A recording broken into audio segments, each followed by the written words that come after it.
Chapitre 1.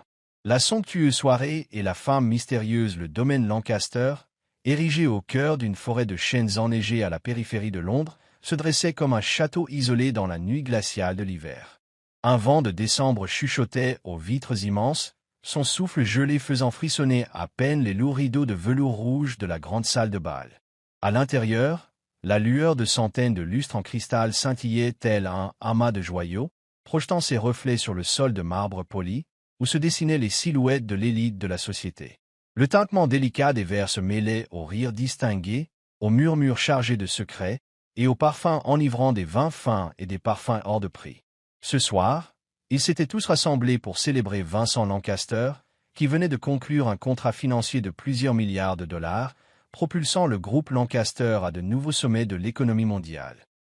Vincent Lancaster, 35 ans, se tenait au centre de la pièce, incarnation vivante de la puissance et de la perfection. Ses cheveux noirs de jais, soigneusement plaqués en arrière, laissaient voir un front haut et des sourcils épais, porteurs d'autorité. Ses yeux d'un bleu intense, aussi froids que la glace, luisaient d'intelligence et de danger, rendant quiconque croisait son regard instinctivement sur ses gardes. Il portait un costume noir taillé sur mesure, épousant son corps grand et athlétique, lui conférant un mélange d'élégance et de détachement. Dans sa main, un verre de vin rouge qu'il faisait tournoyer, un rubis profond à la lueur des lustres, évoquant du sang frais, image pertinente pour un homme qui contrôlait tout ce qui se trouvait à sa portée. Il ne souriait pas, mais l'inflexion à peine perceptible au coin de ses lèvres suffisait à révéler une assurance absolue, comme s'il avait déjà emporté la partie sur l'échiquier du monde.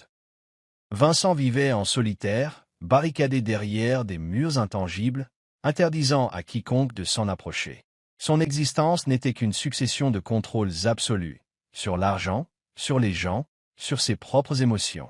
Personne n'osait franchir les limites qu'il avait érigées, et il en éprouvait une certaine fierté. Mais tandis que les robes étincelantes et les faux sourires s'entrelaçaient sous les lustres, un regard perçant l'observait. Anna Blake, 28 ans, se tenait près de la table de service, un plateau d'argent à la main, telle une silhouette fantomatique se fondant dans le décor luxueux. Ses cheveux châtains étaient relevés en un chignon strict, dévoilant un visage délicat mais sans éclat particulier, facilement éclipsé par les femmes somptueusement parées autour. Pourtant, ses yeux bruns, profonds, dissimulaient une détermination silencieuse et une douleur enfouie, braise étouffée prête à se raviver. La tenue noire près du corps moulait sa silhouette fine, lui permettant de se fondre dans la foule de serveurs. Mais Anna n'était pas une serveuse ordinaire. Elle était journaliste d'investigation sous couverture. Depuis 10 ans, elle opérait sous de fausses identités, traquant l'organisation responsable de l'assassinat brutal de ses parents et de son jeune frère par une nuit pluvieuse, alors qu'elle n'avait que 18 ans. Ce soir, elle n'était pas là pour servir des boissons ou saluer poliment les puissants. Elle était venue pour obtenir des réponses. Se déplaçant sans bruit à travers la foule, Anna avançait avec la grâce d'un prédateur, serrant si fort le plateau que ses jointures en étaient blanches. Elle avait appris à rester invisible, à tout observer sans être vue. Ses paumes étaient moites malgré l'atmosphère fraîche de la salle, en partie à cause de la tension, en partie à cause des souvenirs qui la hantaient dès qu'elle approchait de sa cible. Elle dévisageait chaque convive, politicien arborant des sourires de façade, homme d'affaires aux yeux aiguisés par l'ambition, femme parée de bijoux étincelants comme si leur valeur en dépendait. Elle mémorisait le moindre geste, le moindre détail, comme elle le faisait depuis 10 ans, survivant grâce à sa patience et sa vigilance. Soudain, elle l'aperçut et son souffle se coupa. Un homme en uniforme de serveur, inconnu. Il avançait vers Vincent avec une raideur inhabituelle, l'attention fixée sur lui, bien plus concentrée que la plupart des employés. Sous prétexte d'essuyer la table à côté de Vincent, il s'approcha avec une précision redoutable, laissant glisser discrètement un infime flacon dans le verre du milliardaire. Le geste était quasiment indétectable, et aussi vite qu'il était arrivé, il disparut dans la foule, tel un fantôme. Le cœur d'Anna s'emballa. Elle connaissait ce liquide. Ce n'était pas un sédatif ni un stupide canular, mais un poison, caractéristique de l'organisation qu'elle pourchassait. Elle en avait lu la description dans des documents confidentiels, risquant sa vie pour les dénicher. Un liquide incolore, inodore, capable de tuer en 10 minutes sans laisser pratiquement aucune trace. Elle avait vu ça dans le rapport d'autopsie de son père, sentit la puanteur de la mort la hanter dans ses cauchemars. Et désormais, ce poison se trouvait dans le verre de Vincent Lancaster.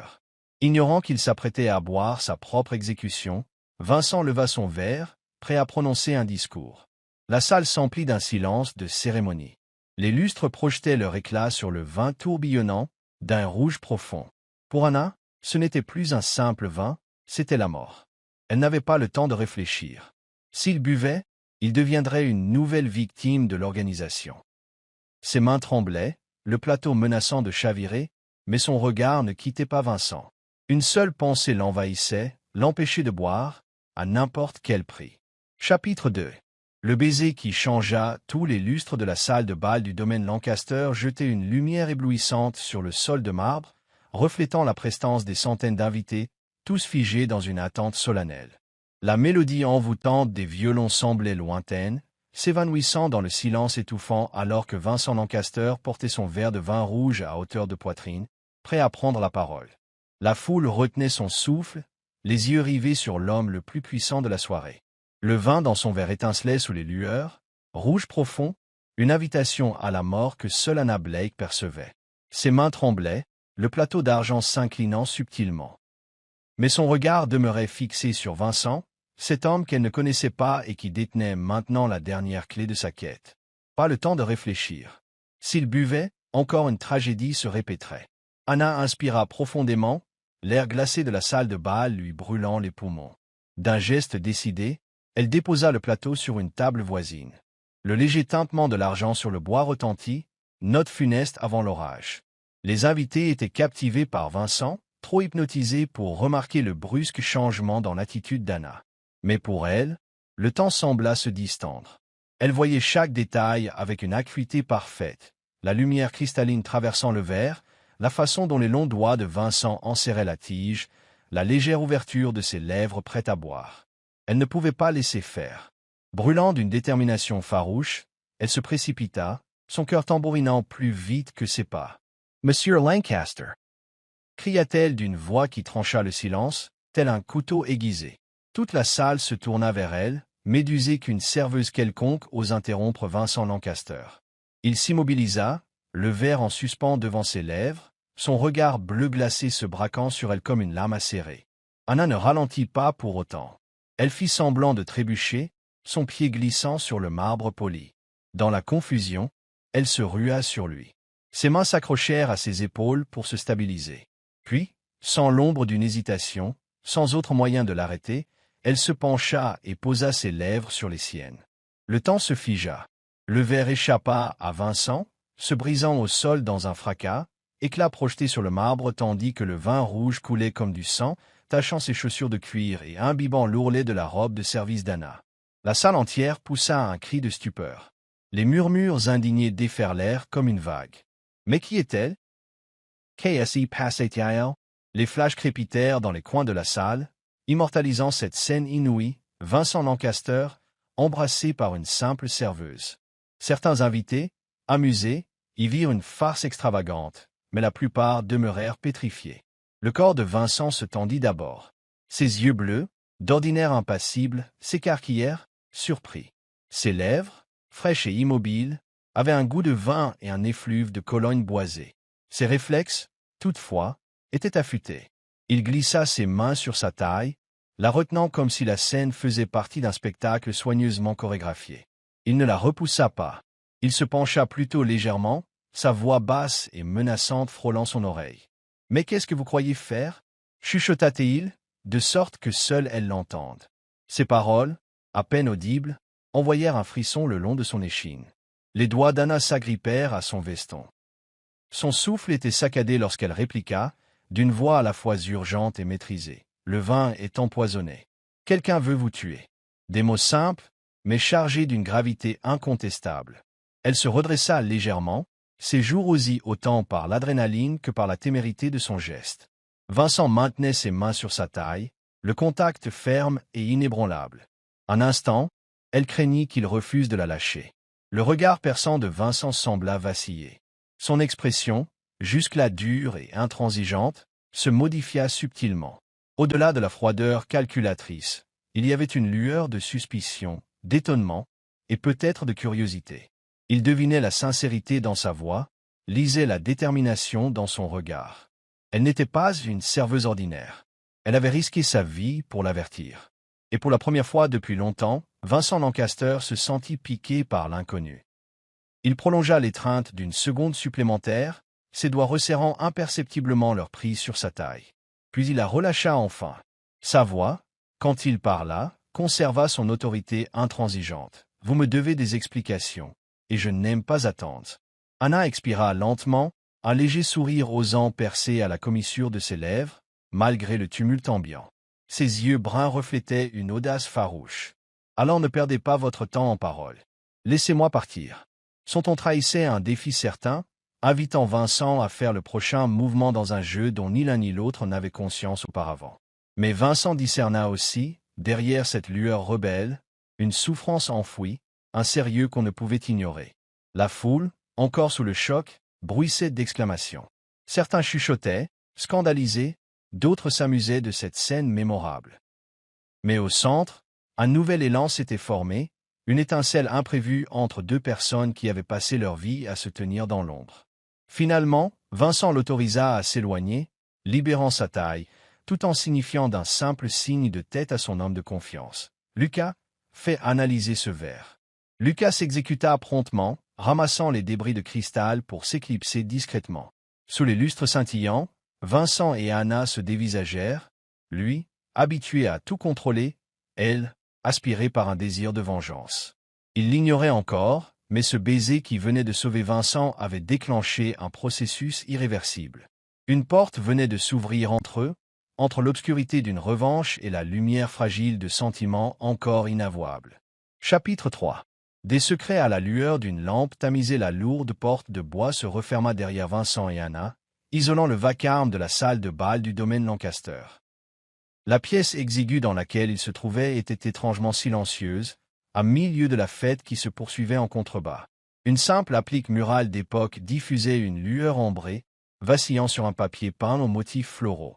Dans un coin, une table en chêne polie supportait quelques livres reliés de cuir, couverts de poussière. L'air, imprégné d'un léger parfum de bois de santal émanant du costume de Vincent, se mêlait à la fraîcheur glaciale s'infiltrant par une fenêtre mal fermée. Anna était au centre, son souffle encore saccadé par son geste audacieux. Ses doigts serraient machinalement l'ourlet de sa tenue noire, trahissant la tempête intérieure qui l'assaillait. Ses anciennes blessures, qu'elle cherchait à enfouir, menaçaient de ressurgir avec violence. Vincent, les bras croisés sur la poitrine, se tenait à une distance calculée. Son regard, bleu et perçant, la dévisageait, sévère, sans ciller. Des traits ciselés, forgés par l'orgueil et le pouvoir, accentués par la faible clarté de la lampe, lui conféraient un air plus dangereux encore. D'une voix basse et imprégnée d'acier, il rompit enfin le silence. « Qui êtes-vous » Il ne posait pas une simple question. Il réclamait une réponse, reflet d'une autorité qui ne tolérait aucun flou. Anna inspira lentement, s'efforçant de calmer son cœur affolé.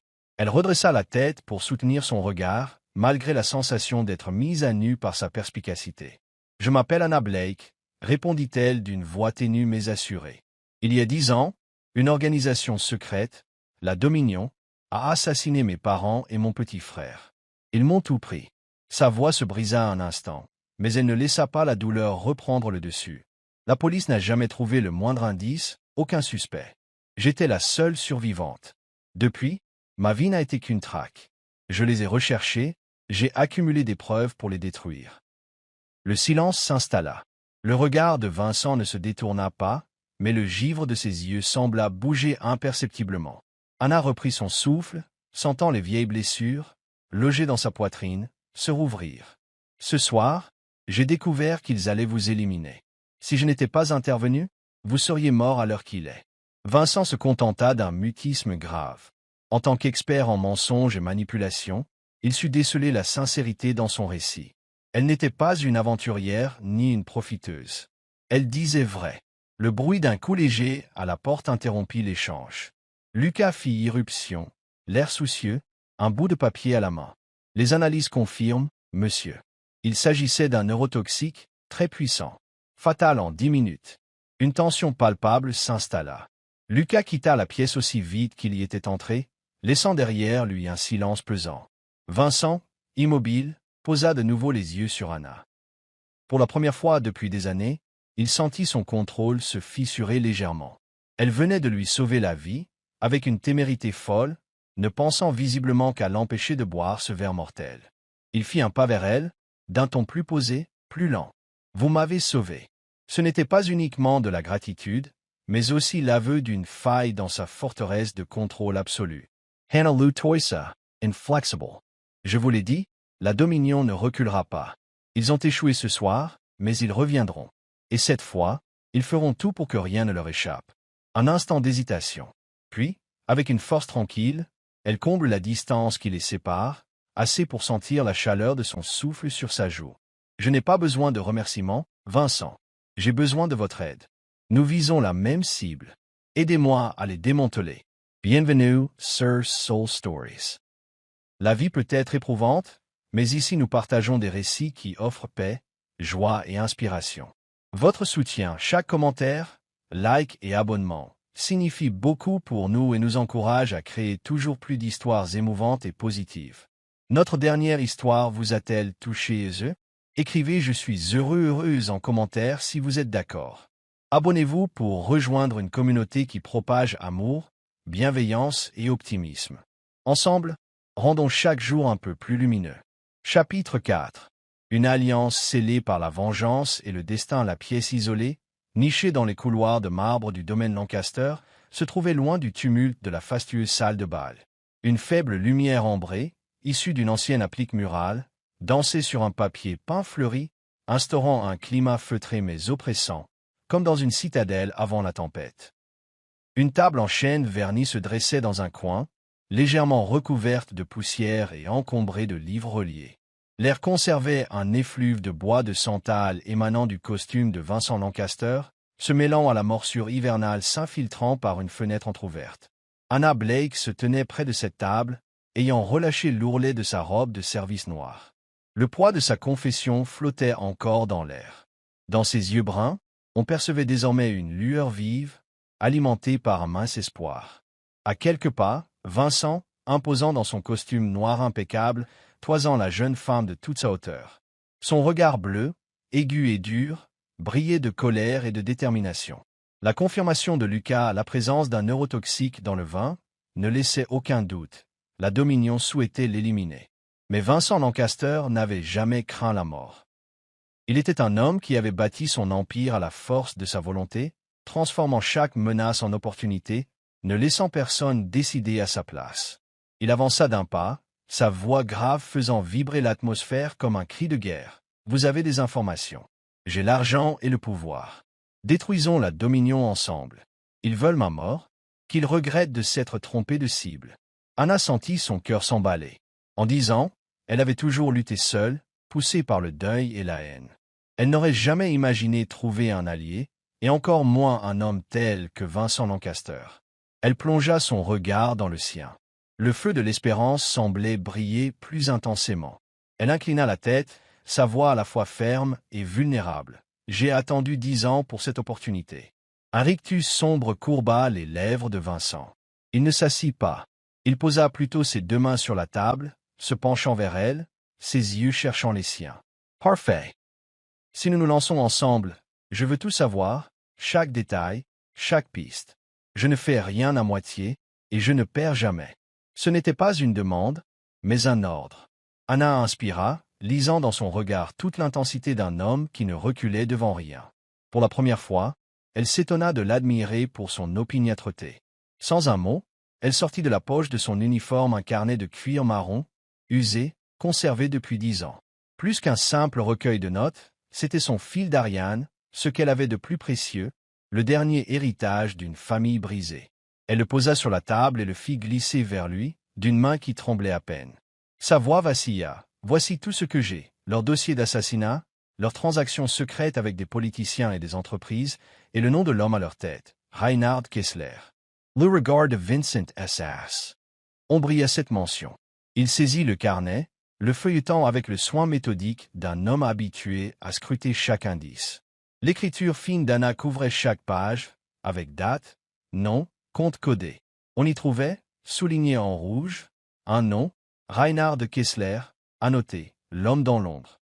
Une lueur glaciale traversa les yeux de Vincent qui referma le carnet d'un geste sec, posant ensuite le regard sur Anna. Vous avez accompli ce que même les services secrets n'ont pas pu faire. Son sourire, s'il pouvait en être un, était teinté de cynisme. C'est fini, à présent. La Dominion veut la guerre, je vais leur offrir leur pire cauchemar. Hannah expira lentement. Sa bouche s'ourla d'un mince sourire, expression de douleur et de détermination. Je n'ai jamais eu le choix, murmura-t-elle. Quand ils ont tué ma famille, je n'ai plus rien eu, plus de foyer, plus d'innocence. Je vis uniquement pour ça. Ses mains se crispèrent. Vincent l'observait sans ciller, quelque chose de nouveau dans son regard, l'amorce d'une faille dans son masque. Il s'approcha, sa stature imposante la surplombant. Puis, dans un geste aussi inattendu que troublant, il effleura ses doigts. La sensation de sa chaleur fit tressaillir Anna. Ses yeux s'écarquillèrent. Sa voix grave résonna comme une promesse. Désormais, vous ne serez plus seul. Un nœud se forma dans sa poitrine. Pendant 10 ans, elle ne s'était fiée qu'à elle-même. Et voilà qu'il se présentait, cet homme qu'elle avait sauvé à l'instant, lui offrant ce soutien qu'elle ignorait désirer. Elle serra les mâchoires, conservant un ton ferme. Ils ne s'arrêteront pas, Vincent. Il répondit d'un sourire glacial. Nous non plus. Enfin, un bref éclair d'espoir franchit ses défenses. Dans la semi-obscurité de cette pièce oubliée, ils se dressaient l'un en face de l'autre, deux âmes écorchées.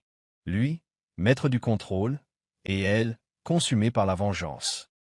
Une alliance improbable, forgée par le sang, le feu, et une étincelle qu'aucun des deux n'osait encore nommer. Chapitre 5. La fausse petite amie et les vrais sentiments. Le bureau privé du domaine Lancaster se trouvait à l'étage, loin de la splendeur de la salle de bal. Une lampe de bureau en cristal diffusait un halo doux sur de hauts rayonnages d'ébène, garni de traités juridiques et financiers, autant d'armes au service du pouvoir infaillible de Vincent. Dans un recoin, une cheminée ronronnait faiblement, repoussant un peu l'air glacial de la nuit londonienne. Vincent, main dans les poches de son gilet, se tenait devant la grande fenêtre, observant la forêt de chênes enneigés qui s'étendait à perte de vue. Son allure demeurait imposante, son calme impénétrable. Anna Blake, assise sur un canapé en cuir brun, étudiait le vieux carnet ouvert sur une table basse cirée.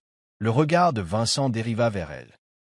Dans ses yeux bleus, la résolution se mêlait à la trace d'une idée qui germait. « Nous devons pousser la Dominion à sortir de l'ombre », déclara-t-il d'une voix grave. « Ils savent que vous m'avez sauvé.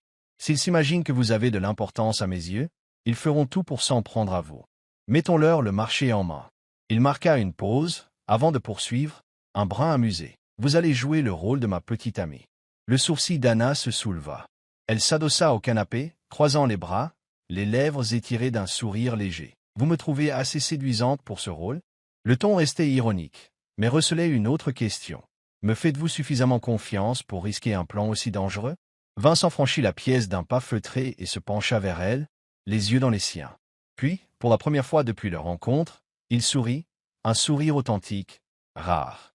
« Vous êtes bien plus que ce qu'il faut pour me faire oublier la comédie que nous devons jouer, » murmura-t-il, sur un ton étrangement sincère, presque vulnérable. Anna sentit son pouls s'emballer, et la chaleur lui monter aux joues. Elle dévia le regard, dissimulant son trouble derrière un rire nerveux. « Très bien, » accepta-t-elle en se levant pour lui faire face. « J'espère ne pas saboter votre numéro, Vincent. » Il la contempla, un scintillement amusé traversant son regard. « J'ai hâte de voir ça. » 3 jours plus tard, dans un gala de charité très médiatisé au cœur de Londres, Anna fit son apparition au bras de Vincent. Métamorphosée. Elle portait une somptueuse robe rouge qui soulignait sa silhouette, tombant en une cascade fluide jusqu'à ses pieds. Adieu l'uniforme discret. Elle affichait désormais une élégance audacieuse. Ses cheveux châtains retombaient en douces vagues encadrant son visage, tandis qu'un léger trait d'eyeliner rehaussait l'intensité de ses yeux bruns, leur conférant une aura presque envoûtante. Vincent, en smoking noir sur mesure, l'attendait pour l'aider à descendre de la Rolls-Royce noire étincelante. Les flashs crépitèrent, les murmures fusèrent. Mais quand ses doigts glissèrent dans ceux de Vincent, un léger frisson électrique parcourut leurs deux corps, même si aucun ne laissa transparaître la moindre réaction. Ils jouaient leur rôle. À l'intérieur du grand hall, Les lustres jetaient des éclats dorés sur le sol de marbre. Un orchestre jouait de douces symphonies, mêlées aux conversations feutrées de l'aristocratie londonienne. Vincent guida Anna parmi la foule, posant la main à la cambrure de son dos, un geste à la fois protecteur et revendicateur. « Ça va » glissa-t-il à voix basse. Anna inclina la tête, répondant d'un ton mutin. « Je tiens le coup, mais toi, tu sembles un peu crispé. » Vincent s'étouffa. À la place, il l'entraîna au centre de la piste. Sa main droite emprisonna la sienne, tandis que la gauche se posa sur sa taille. Sans effort, il l'entraîna dans une valse gracieuse. Surprise, Anna suivit son mouvement, se laissant porter par son rythme précis. « Tu danses mieux que je ne l'aurais cru », nota Vincent, sa voix effleurant son oreille. Anna répliqua dans un demi-sourire, levant le visage vers lui. « Parce que tu mènes parfaitement la danse. » La musique les enveloppait, le temps semblait suspendu. Anna percevait la chaleur de la main de Vincent au creux de son dos, la légère pression de ses doigts refermés sur les siens, et ce regard bleu autrefois glacial qui, maintenant, recélait une douceur toute nouvelle, empreinte d'un danger différent, celui de l'attachement. L'univers autour d'eux s'effaçait, les murmures, les flashs, la menace silencieuse de la dominion. Vincent la serra plus près, réduisant l'espace entre leurs deux corps. Un frisson passa dans l'air. L'illusion d'un rôle à jouer s'évaporait pour laisser place à quelque chose d'authentique. Il se pencha, ses lèvres frôlant son oreille, d'un ton rauque. « Tu es plus belle que je n'aurais pu l'imaginer. » Anna retint son souffle. Elle leva les yeux, croisant son regard, puis détourna rapidement la tête, gênée par l'intensité de son propre sourire, incontrôlable, qui trahissait son émotion. Vincent le perçut, mais ne fit aucun commentaire.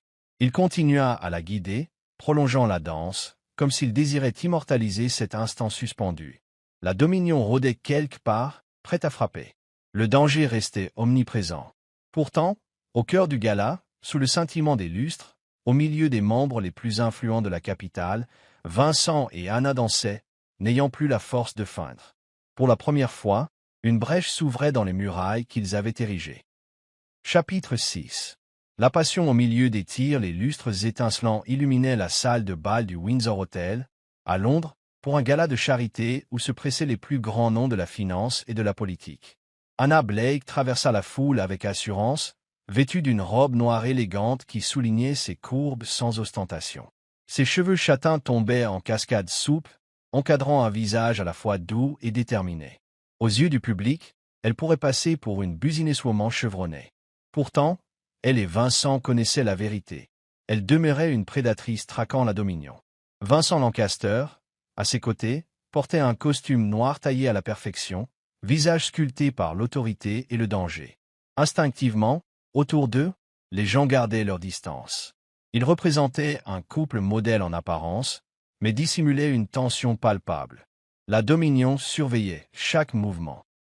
Anna porta à ses lèvres un verre de vin rouge, inspectant les environs avec vigilance. Tout paraissait normal, jusqu'à ce qu'un frisson d'alerte lui parcourt l'échine. Un instinct, un pressentiment. Elle eut à peine le temps de se retourner. À terre. Vincent la plaqua au sol, l'entourant de son bras. Bang! Un coup de feu retentit. La balle frôla le bras de Vincent, allant se loger dans le mur. Des hurlements éclatèrent. Des verres éclatèrent sur le marbre. Les invités fuyaient, renversant coupes de champagne et nappes satinées dans leur panique. Anna, le souffle coupé, se retrouva sous Vincent, sentant le battement précipité de son cœur. Ses bras musclés la protégeaient avec acharnement. Son souffle se mêlait au sien, saccadé. « Tu saignes » murmura-t-elle, le regard fixé sur l'entaille rougissant la manche de Vincent. Il ne s'y même pas. Ses mains se crispèrent davantage autour d'elle, sa voix rauque résonnant près de son oreille. « Je ne te laisserai pas mourir. » Hannah sentait assez, gorge assez newer. De toutes les phrases possibles en cet instant, il avait choisi celle-ci. Ses doigts se refermèrent sur le revers de son costume. Sa raison voulait protester, exiger des réponses. Mais rien ne sortit. « Pourquoi » souffla-t-elle. Vincent resta, silencieux, un instant. Puis il se pencha, tout contre son visage. « Parce que tu es la première personne que j'ai jamais voulu protéger. » L'espace d'une seconde, tout s'effaça. Les cris, la violence, la menace d'un second tir. Il n'y eut plus que. Sans savoir qui initia le geste, leurs lèvres se trouvèrent dans un baiser ardent. Plus rien de mesuré ou de subtil. Un orage. Vincent l'embrassa avec une ardeur féroce, comme s'il cherchait à se persuader qu'elle était vivante, là sous ses mains. Il la serrait contre lui, craignant de la perdre si jamais il desserrait son étreinte. Anna se laissa emporter par la même fièvre. 10 ans à hanter les ténèbres, à n'être que vengeance et blessure. Mais là, elle se sentait intensément vivante, comme jamais depuis une décennie. Leurs lèvres s'unissaient, expression d'un instinct de survie, d'une délivrance, d'une passion enfouie qui flambait soudain. Le baiser brûlait, surpassant la peur et la douleur du bras entaillé de Vincent. Pour la première fois en 10 ans, Anna ne se sentait plus prisonnière de son passé. Elle était là, avec lui, et savait que rien ne serait jamais plus pareil. Chapitre 7. Les secrets du passé et une promesse au clair de lune. Les sirènes de police résonnaient au loin, couvrant les bruits de pas précipités des hommes de Vincent, partis à la poursuite du tireur. À la lueur des lampadaires, une silhouette fuyante s'éclipsait dans un dédale de ruelles sombres, à l'eau de buée entourant son souffle dans l'air glacial. Vincent Lancaster restait figé devant l'immense bail vitré de la salle de bal, son regard glacé braqué sur le tumulte extérieur. Sa main tenait fermement celle d'Anna, ancrage dans la tempête. « Attrapez le vivant » ordonna-t-il sèchement à travers son oreillette. Quelques minutes plus tard, Lucas refit surface, l'expression tendue. « Il est mort, monsieur. Quelqu'un s'en est chargé avant nous. Une balle en pleine tête. Aucune pièce d'identité, aucune trace exploitable. La machoide de Vincent se contracta. La Dominion ne se contentait pas de tenter de les tuer. Elle effaçait systématiquement toute piste. Il se tourna vers Anna, sa voix laissant transparaître une ombre de préoccupation malgré son ton inflexible. « Nous ne sommes pas en sécurité ici. Suivez-moi. » Leur refuge se trouvait à la périphérie de Londres, dissimulé dans une rangée de maisons anodines. Intérieur sobre, confortable, murs boisés, cheminée crépitante, et une large fenêtre révélant un ciel parsemé d'étoiles. Une légère odeur de santal trahissait la présence de Vincent. Anna, pelotonnée dans un canapé de cuir crème, serrait une tasse de thé chaud. Encore sous le choc de l'attaque, elle avait troqué sa robe rouge contre un large pull appartenant à Vincent, dont l'odeur la rassurait malgré elle. Ce dernier, vêtu d'une chemise blanche aux manches retroussées, se tenait contre la cheminée, observant la jeune femme. Les flammes vacillantes dessinaient sur son visage des ombres accentuant ses traits fermes. Finalement, il brisa le silence, la voix empreinte de gravité. 10 ans de traque. Qu'est-ce qui vous a réellement permis de tenir? Anna inspira, déposant la tasse. Ses mains tremblaient en évoquant les souvenirs qu'elle s'efforçait d'enterrer. Je me suis caché dans un placard, murmura-t-elle d'un ton à peine audible. J'avais 18 ans. J'ai entendu ma mère supplier, ça n'a rien changé. Ils l'ont tuée, elle, et mon père, et mon petit frère. Un voile de douleur passa dans ses yeux. Je suis la seule à avoir survécu. Les autorités n'ont jamais rien trouvé, et j'ai compris que c'était à moi d'agir. J'ai vécu pour les retrouver, pour venger ma famille. Vincent resta silencieux. Il saisissait, dans ses mots, l'intensité du traumatisme qui l'habitait. Il s'approcha lentement. Elle, le regard perdu dans le vide, revivait sans cesse ces images obsédantes. Cette nuit-là, tout a volé en éclats, reprit-elle, la voix cassée. Je n'étais plus qu'une errante, privée de foyer, d'avenir. Ma seule raison de vivre, c'était la vengeance. Le silence revint. Vincent, sans un mot, s'accroupit devant elle et lui saisit délicatement la main. Ses doigts, longs et puissants, couvrirent les siens, insufflant une chaleur assurante. « Je passe ma vie à tout contrôler », lâcha-t-il dans un souffle. « Mais je n'ai jamais rencontré quelqu'un d'aussi fort que vous. » Les yeux bruns d'Anna se relevèrent, surpris de l'absence de condescendance dans sa voix. Il ne la plaignait pas, il ne la jugeait pas. Il lui montrait un respect profond. Il se redressa, lui prenant la main pour l'entraîner vers le balcon. Dehors, la lune luisait dans le ciel londonien, éclairant la ville endormie.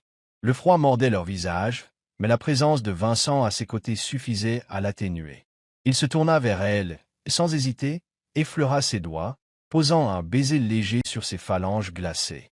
Ce geste fit chavirer le cœur d'Anna. La douceur d'un tel contact, après tant d'années de solitude, la bouleversait. « Je vous offrirais l'univers entier », murmura Vincent, « si cela pouvait vous épargner la solitude. » Ce n'était pas une déclaration d'amour, mais un pacte, une promesse de combattre à ses côtés, d'affronter ses fantômes comme si c'étaient les siens. Anna, la gorge serrée, posa son front contre son épaule, abandonnant le poids de sa peine pour quelques instants. Vincent l'entoura de son bras, la retenant ainsi, non comme un amant, mais comme une présence sûre, un refuge. Deux âmes meurtries, mais encore debout, unies dans la nuit glaciale, baignées de la lueur argentée de la lune. Une promesse silencieuse se scella en cet instant. Chapitre 8. Le piège et une vérité effrayante. Vincent avait compilé de nombreuses preuves, transactions illicites, enregistrements audio, photos accablantes. Mais tout cela n'était qu'une partie infime de l'engrenage de la Dominion. Assez pour l'ébranler, pas assez pour la vaincre. Cette organisation demeurait un monstre tapi dans l'obscurité, aux carapaces multiples, prêt à frapper à la moindre faiblesse. Vincent le savait, la moindre maladresse, et Anna en paierait le prix fort. C'était devenu clair. Pour la Dominion, Anna représentait la faille du puissant Vincent Lancaster. La contre-attaque ne se fit pas attendre. Par une nuit glaciale à Bloomsbury, l'ombre rampante de la Dominion se rapprocha. Anna avait insisté pour enquêter seule, comme elle l'avait toujours fait. Dans la bibliothèque publique, un écran d'ordinateur éclairait son visage concentré. Les lignes de chiffres et de codes défilaient.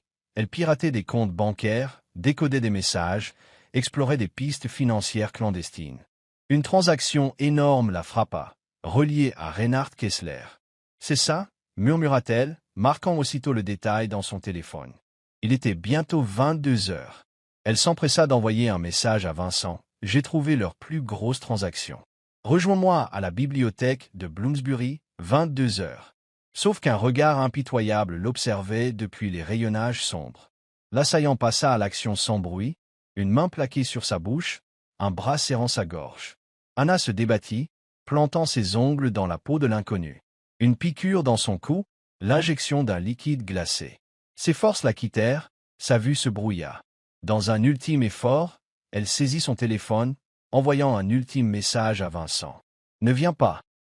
Je ne mérite pas que tu risques ta vie. » Puis ce fut le néant. Dans son bureau, Vincent suivait les différentes caméras de surveillance, l'intuition d'un danger imminent lui nouant l'estomac. Son portable vibra, le premier message d'Anna. Il sourit, soulagé. Puis le second message. « Ne viens pas. Je ne mérite pas que tu risques ta vie. » Son sourire s'effaça instantanément. Un mauvais pressentiment l'envahit.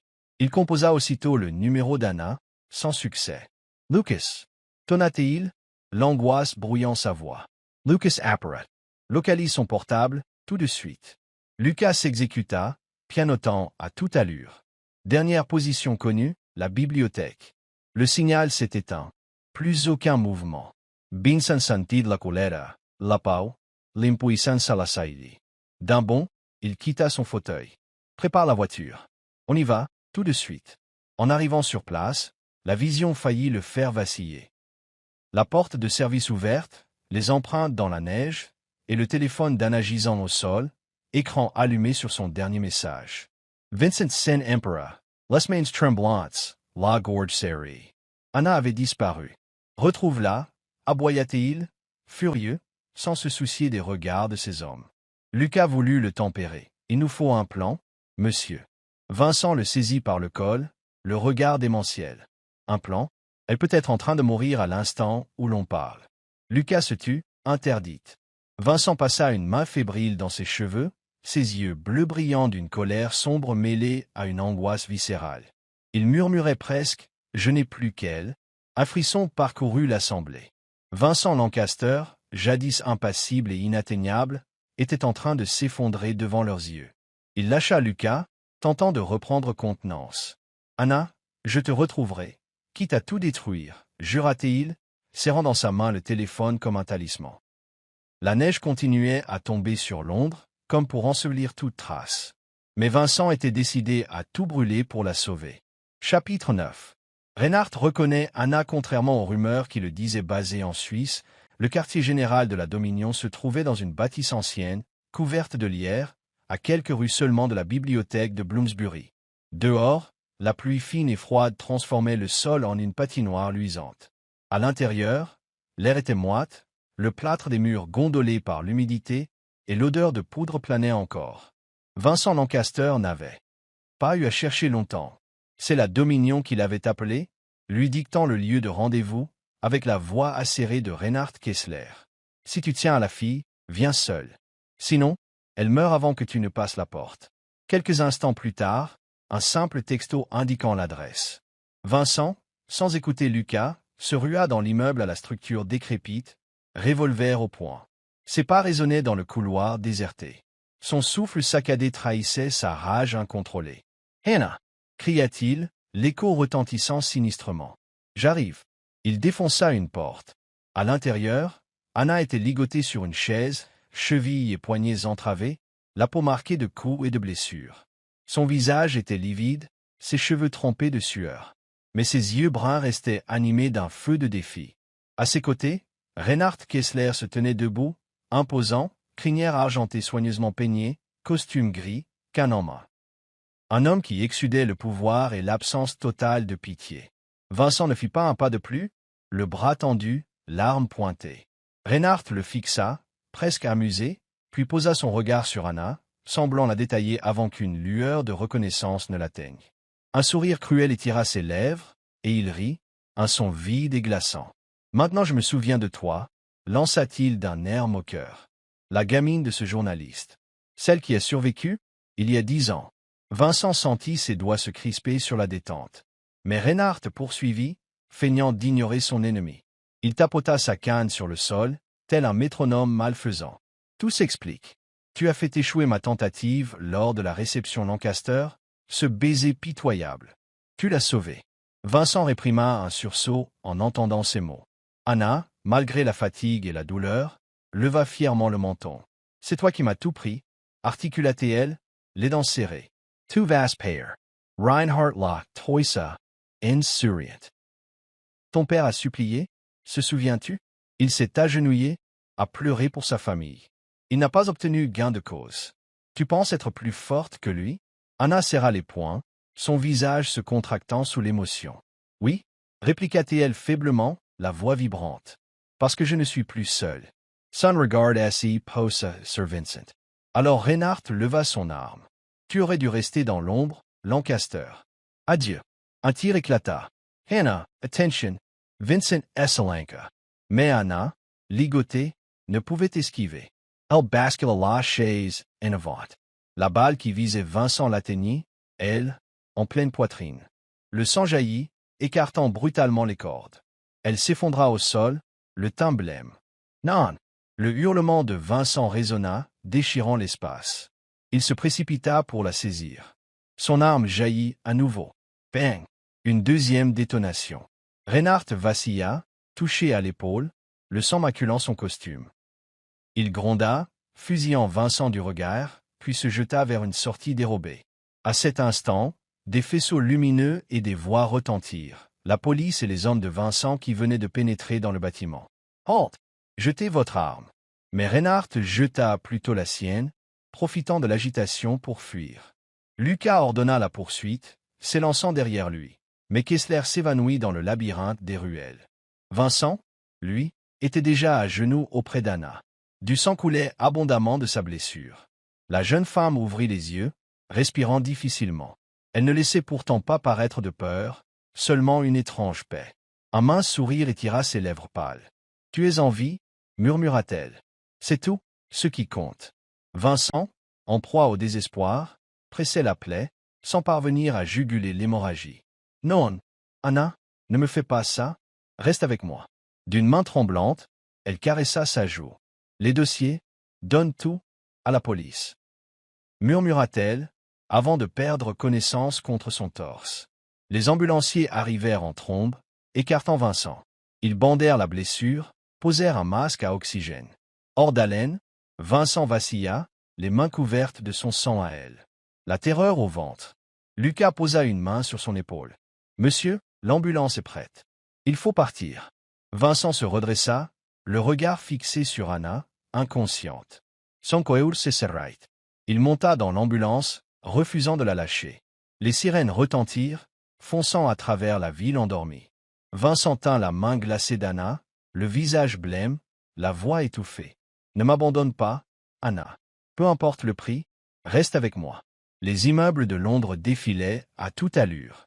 Dans ses veines bouillonnait la rage. Reinhardt lui avait pris tout ce qu'elle avait. Vincent allait tout lui reprendre, quitte à réduire en cendres le monde entier. Chapitre 10.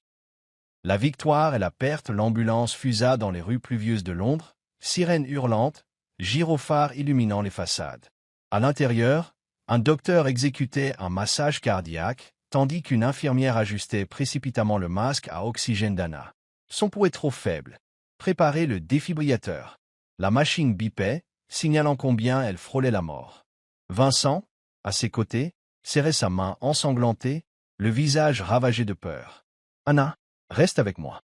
Tu n'as pas le droit de partir maintenant. » À leur arrivée à l'hôpital, son état était critique. Elle fut précipitée au bloc opératoire, entourée d'une armée de médecins. Elle a perdu beaucoup de sang. Vite, duo négatif. Vincent voulut la suivre, mais on l'en empêcha. Derrière la vitre, il martelait la porte de son poing, hurlant « Sauvez-la, je vous en supplie ». Le temps sembla alors suspendu. Ses mains demeuraient maculées de sang séché. Son esprit reflétait un vide absolu. Lorsque finalement le chirurgien sortit, enlevant son masque, l'épuisement se lisait sur son visage. Elle s'en est sortie. La balle n'a pas touché son cœur, mais elle a perdu énormément de sang. Nous l'avons stabilisée. Il lui faudra du repos, mais elle va vivre. Vincent ploya sous l'onde de soulagement, tremblant presque d'incrédulité. Il ne se soucia pas de son image quand il se rua vers la chambre de réveil. Anna gisait là, fragile, pâle, mais bien en vie. Il s'agenouilla, prit doucement sa main dans la sienne et y posa son front. « Merci » souffla-t-il, simplement.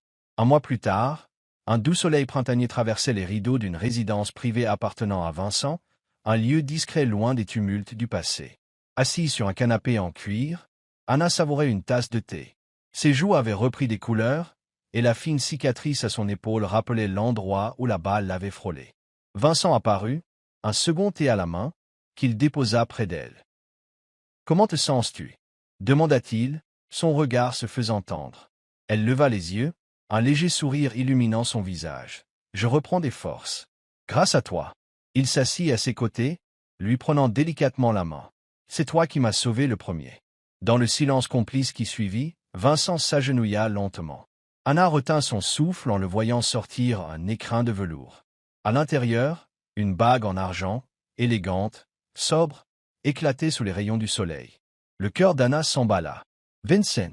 Il leva vers elle ses yeux clairs, d'habitude si durs, désormais emplis d'une sincérité désarmante. « Je ne peux pas te promettre le monde, Anna, mais je peux te promettre le mien.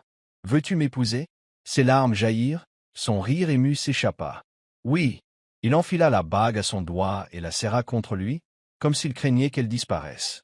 Elle non plus n'avait aucune intention de s'éloigner. La fin de la dominion survint alors qu'Anna se remettait peu à peu. Vincent et Lucas transmirent toutes les preuves aux autorités.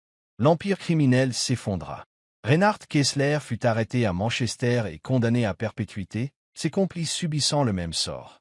La liste de leurs crimes, blanchiment, meurtres, complots internationaux s'étalait au grand jour. Et au milieu de tout ça, Anna incarnait le témoin vivant qu'on ne pouvait faire taire. Au procès, elle apprit la pleine vérité. Son père avait découvert les collusions politiques de la Dominion. Reinhard avait ordonné le carnage chez elle pour le faire taire. Mais la gamine qu'il croyait morte s'était relevée pour anéantir leur réseau. Vincent resta à ses côtés à l'énoncé du verdict. Elle ne pleura pas. Elle se contenta de relâcher le souffle qu'elle retenait depuis 10 ans. « C'est fini » murmura-t-il.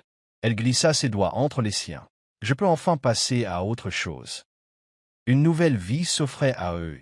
Par une claire matinée de printemps, sous un ciel limpide, ils échangèrent leurs vœux dans une cérémonie intime. Aucun faste, juste eux. Vincent, autrefois sûr de tout contrôler, s'unissait à celle qui l'avait fait vaciller. Anna, qui avait vécu dans la vengeance, acceptait enfin l'amour. Lorsqu'il l'embrassa pour sceller leur union, Vincent chuchota « Tu es mon éternité ». Pour la première fois, Anna crut en un avenir sans l'ombre du passé. Ils avaient survécu ensemble et allaient bâtir quelque chose de beau à partir des ruines. Merci d'avoir suivi cette histoire émouvante sur la chaîne Soul Stories. Dites-nous en commentaire ce que vous en avez pensé. Si vous croyez que le véritable amour peut triompher de toutes les épreuves et qu'il n'est parfois des gestes les plus inattendus, n'oubliez pas d'aimer et de partager ce récit avec vos proches. Pour ne manquer aucun de nos contes touchants et porteurs de sens, Abonnez-vous à notre chaîne et aidez-nous à répandre un message d'amour et de chaleur autour de vous. Ensemble, chérissons chaque moment de la vie et de l'amour.